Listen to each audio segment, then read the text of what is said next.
туралы ақпарат алу. Клиент пен таргетолог екеуі партнер болып жұмыс бастаған кезде таргетолог клиенттің өзінің кәсібі туралы, немесе компаниясы туралы, атауын, не туралы, не сатады, сол жөнінде барлық ақпаратты біледі.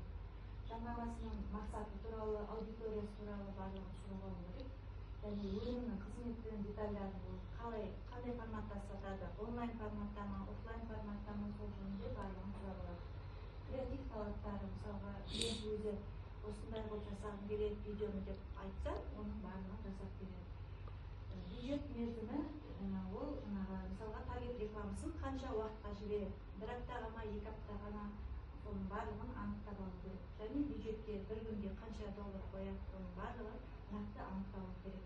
Және клиенттің қайтадан қосымша айтатын талаптары, шарттары болса, сол жағы қарастырылады. Одан кейін бізде оффер дегеніміз, оффер неден құралады? Оффер дегеніміз біздер креатив жасаған кезде ключевой сөз бар ғой, клиенттің назарын 2-3 минутта ұстап қалатын ключевой сөз. Соны біздер оффер деп атаймыз. Енді сол оффер бізде неден тұрады? Ең бірінші оффер больдан тұрады. Боль дегеніміз клиенттің ең маңызды жері, больды жері мысалға.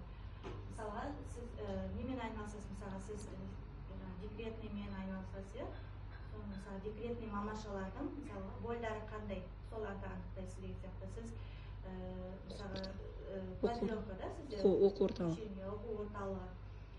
Сізде де тоже мамашалардың больдары баласының білімін жақсы көтеру, мысалға 4-тен 5-ке көтеру деген сияқты. Сол больді сіз ашып көрсетуіңіз керек, осы ключевой сөздер.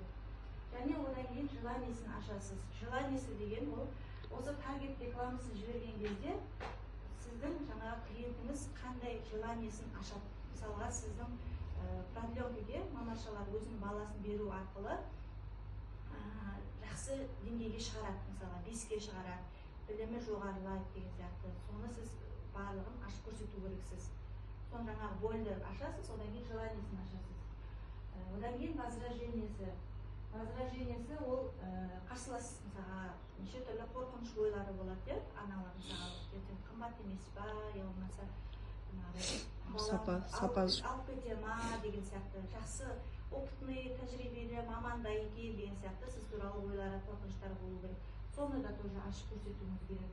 Және выгодасы, таргет рекламасы, жаңағы сіздің неңізді, продленкаңызды алған кезде қандай пайда алады, тоже оны көрсетуіңіз керек.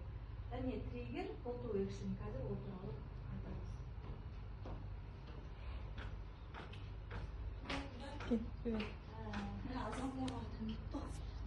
Привет.